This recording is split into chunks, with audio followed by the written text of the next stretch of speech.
this. Okay. And I was wondering if you want to start by introducing yourself, actually, just, yeah, what you do and who you are. Okay, that's fine. Okay, that's fine. Thank you so much, Ida. My name is Adeyinka Igbinoba. I'm a resident in Lagos. I'm a serial intern. I'm the CEO, AIG Media Pro. It's a media, video production, and digital marketing firm based in Lekki Phase 1 in Lagos, Nigeria.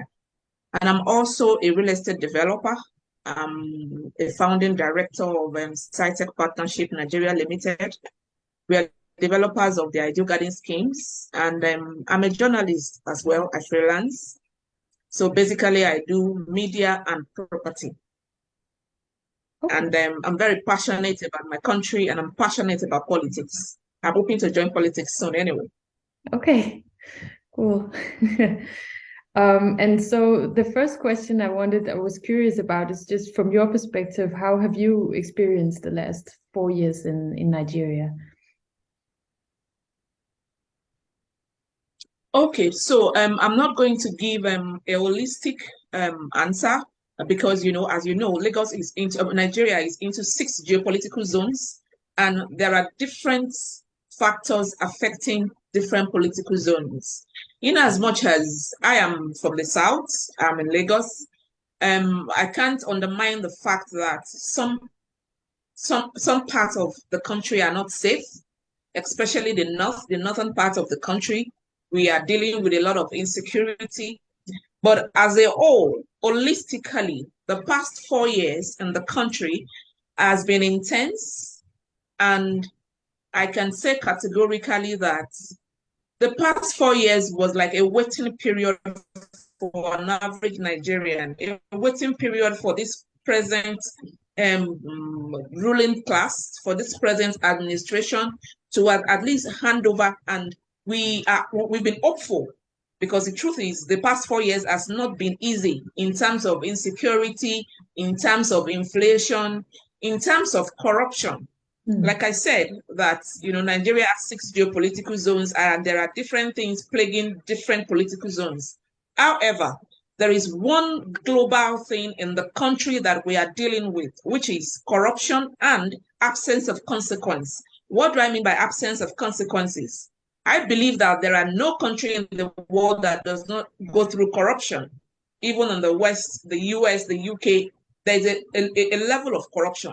In as much as the level might be different, but our problem, our inherent problem in Nigeria is absence of consequences. Even when people are being caught broad daylight in the act of corruption, in the act of doing what shouldn't be done, at the end of the day, people just, go away with corruption. And so it tends to give people a feeling that you can do it.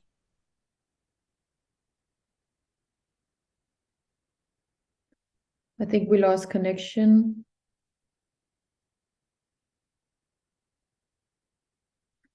Adeyinka, can you hear me? And get away with it. So personally with is corruption.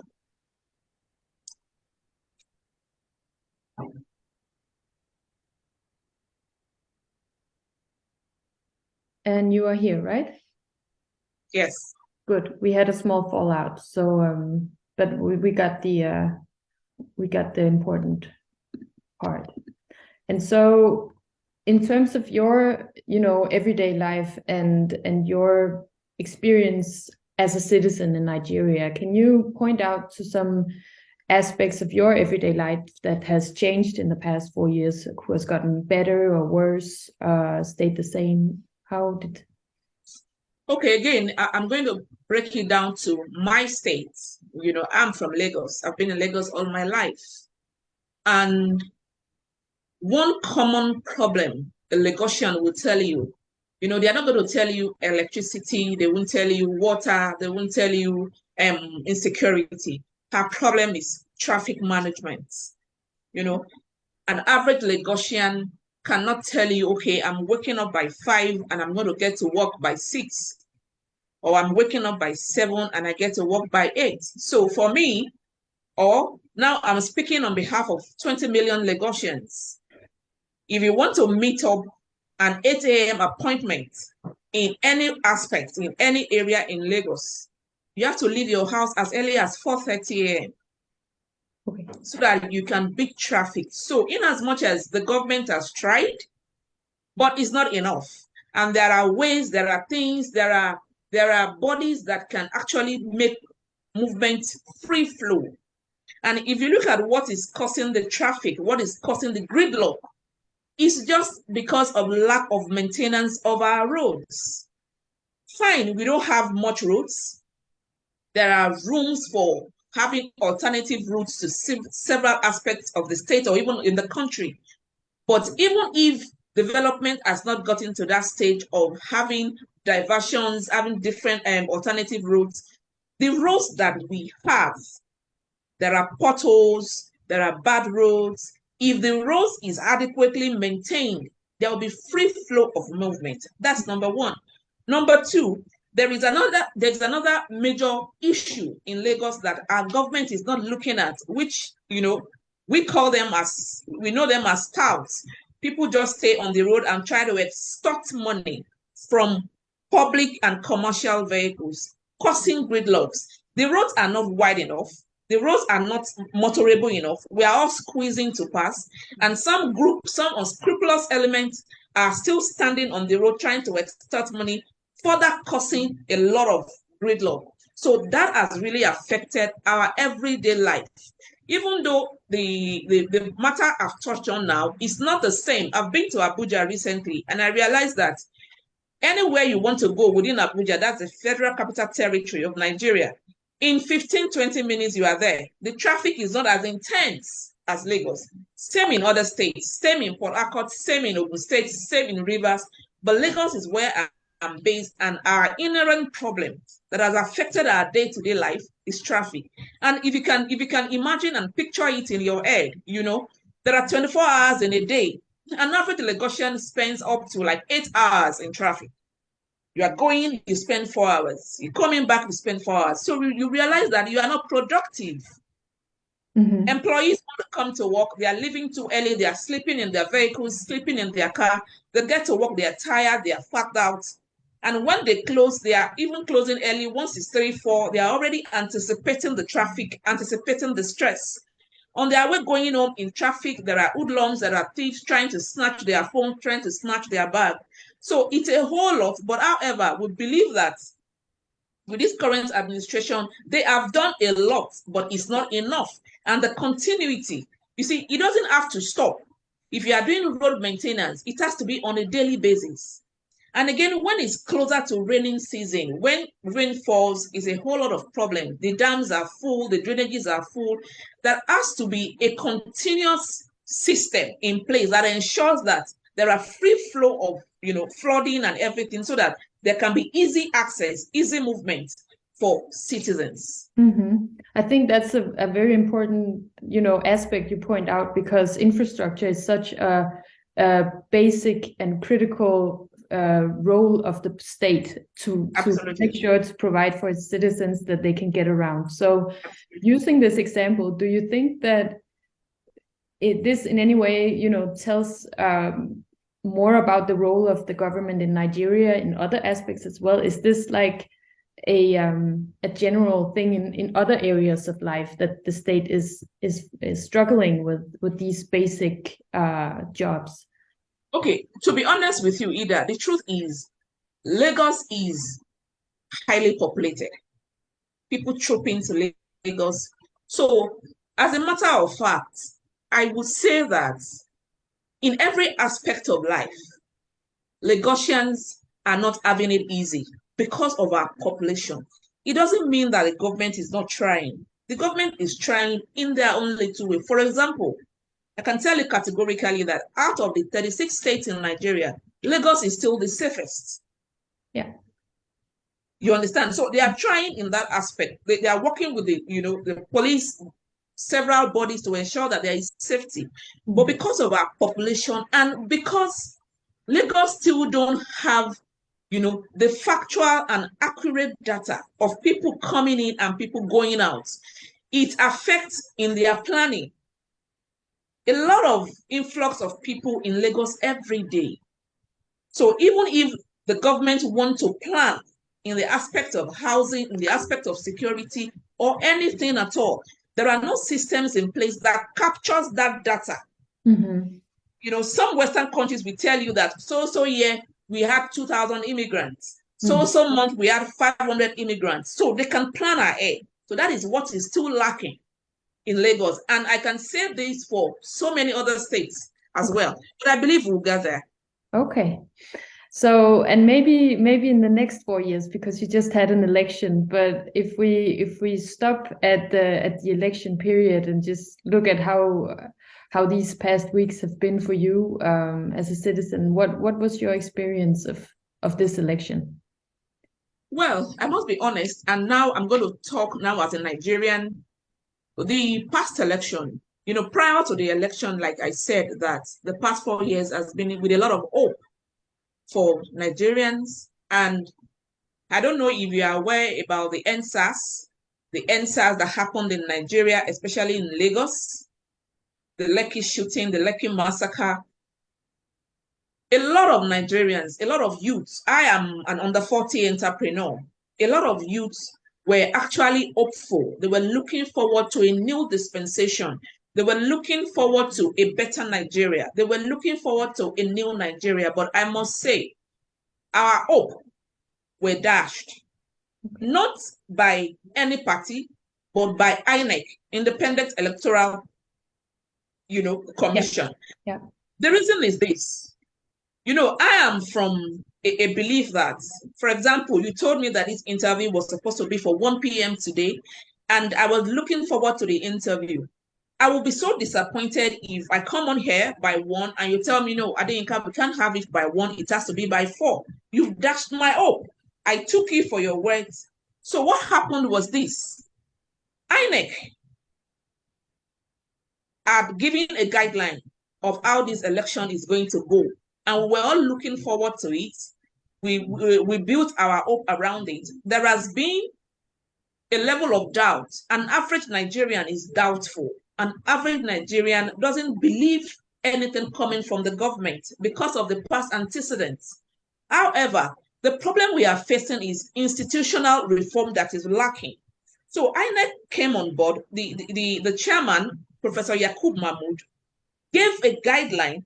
Prior to that, they had given the Electoral Act 2022, how the election will go from the polling units. What we were told in an interview which he granted November 22nd, 2022, he explained how the election will be conducted.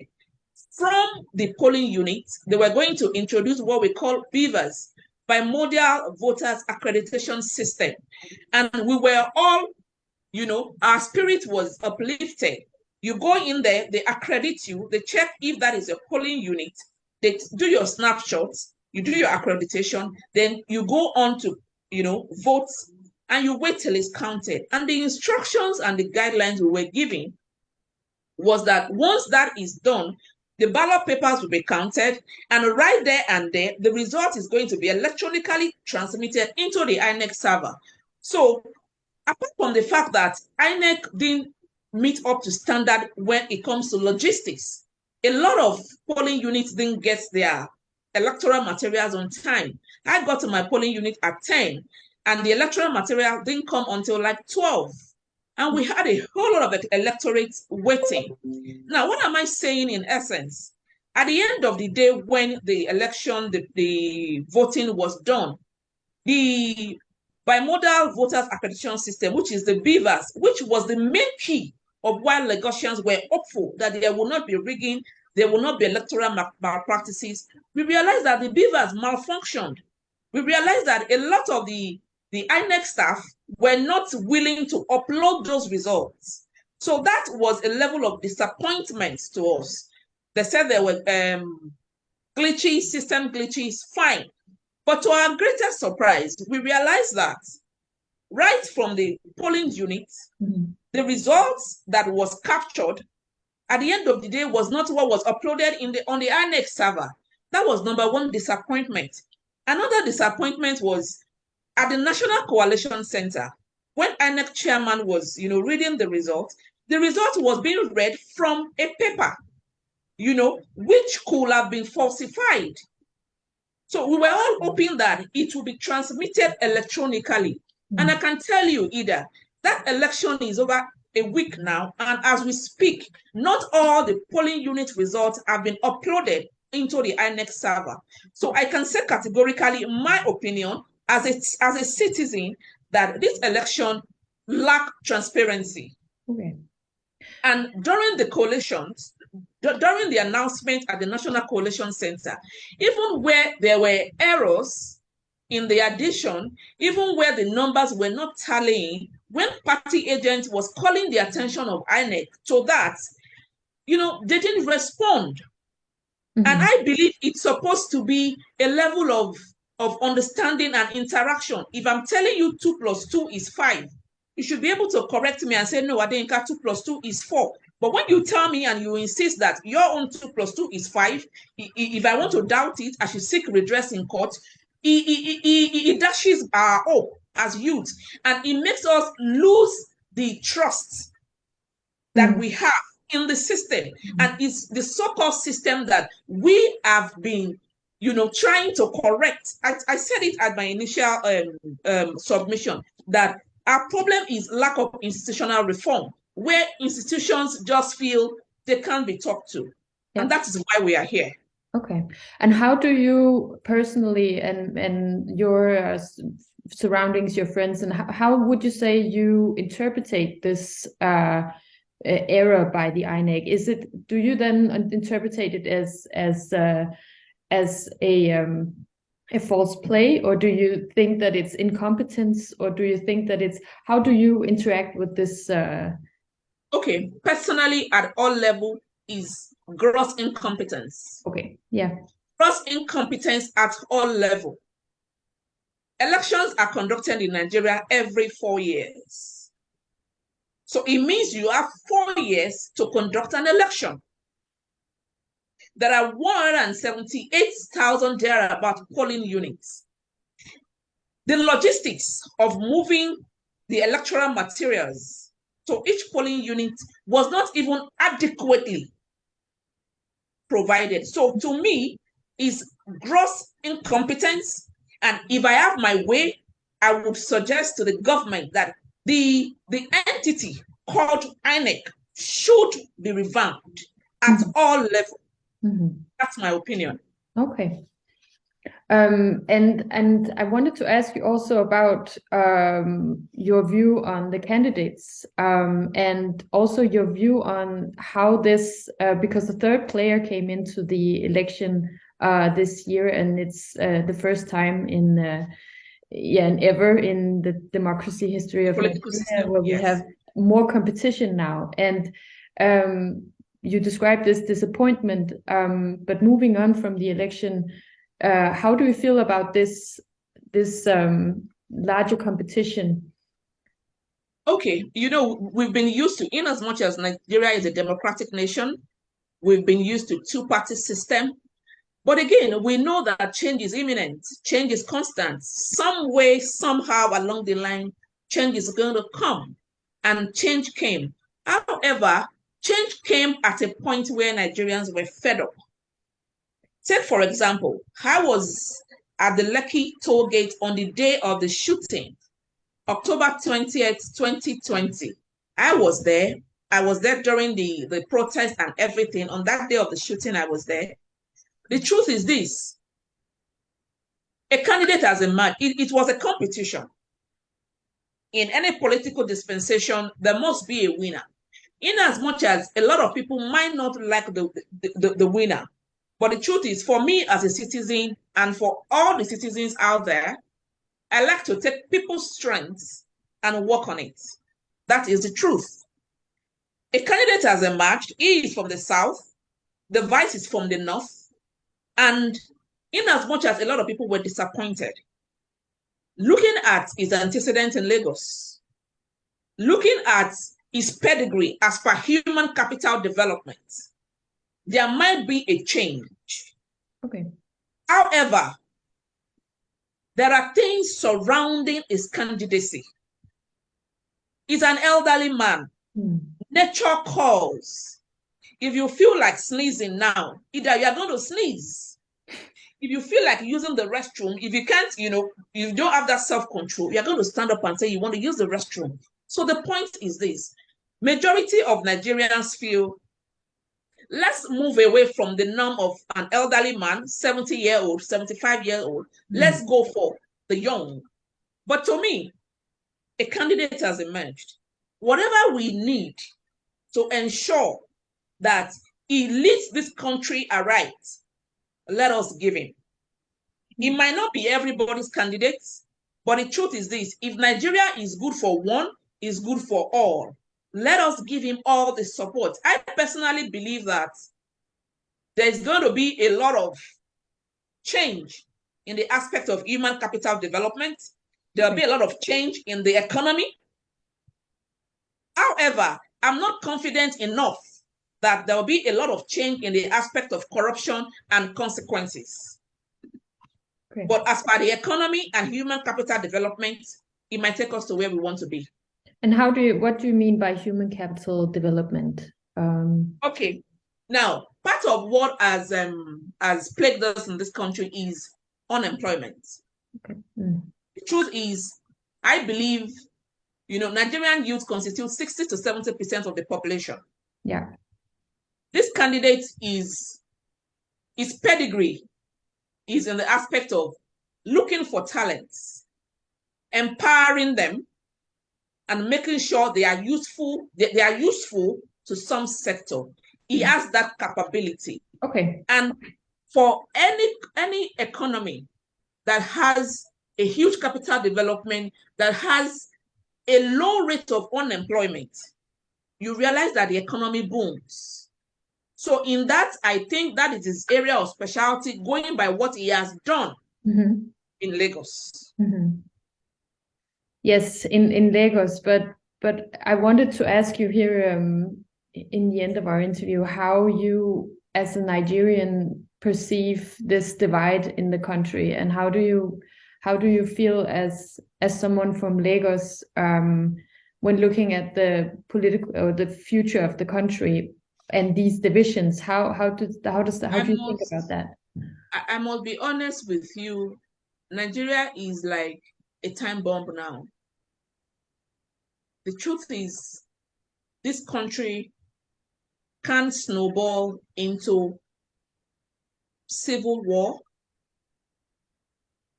ethnic war, or whatever because of the narratives. There are three major tribes: the Hausas, the Yorubas, and the Igbos. The Igbos feel if they are part of the country that is called Nigeria, the presidency shouldn't only rotate between the northerner and a Yoruba man, now in quotes. However, going by your question, the truth is this: there's a lot of ethnic division amongst us. But I don't want the world or Nigerians to feel Peter Obi, who is now the person reigning, is an Igbo president. Even though he's an Igbo man, a large number of the Hausas are also obedient. A large number of the Yorubas are also obedient. All we want is a better Nigeria. In as much as we feel some candidates are emerging from one part of the country or from another part of the country, the truth is this: no part of the country is finding it easy. Inflation is cutting across board. Poverty is cutting across board. Youth unemployment is cutting across board. Children mortality is cutting across board. So all we want is a better Nigeria. However, to the government, if the divisiveness in the country is not properly handled, it will snowball into what even the government might not be able to curtail. And for example, if you are following Lagos politics, the Labour Party candidate in Lagos, the mother is from the Igbo, that is the southeast region. But the father is a Yoruba man. And there is this issue of, an Igbo man cannot be a governor of Lagos, this, and that. And it's causing a lot of ethnic, and tribal war, cold war between citizens. So I believe that we are a country, we are a nation, we are a people. It doesn't matter your color, it doesn't matter your language. So far, we are bound together by a constitution, we are bound together by a region. Whatever it takes for us to stand together as one, let us preserve it. But our government needs to come in strong and say publicly that we are one and nothing is dividing us. Mm-hmm. The moment they fail to do this, in every system, there are good heads, there are bad heads. There are good heads that want to try to give everything a meaning. There are bad heads that just want everything to crumble. However, as a government, you must stand strong. You must ensure that you call those people to order and instill peace and decency. Mm-hmm. And can I ask you, in your personal life, how do you interact with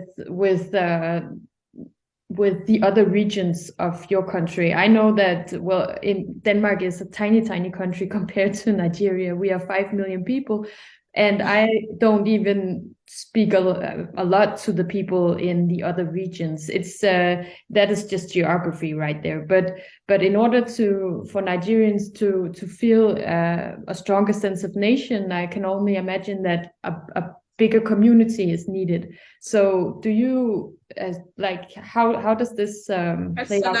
Personally, I must be honest with you.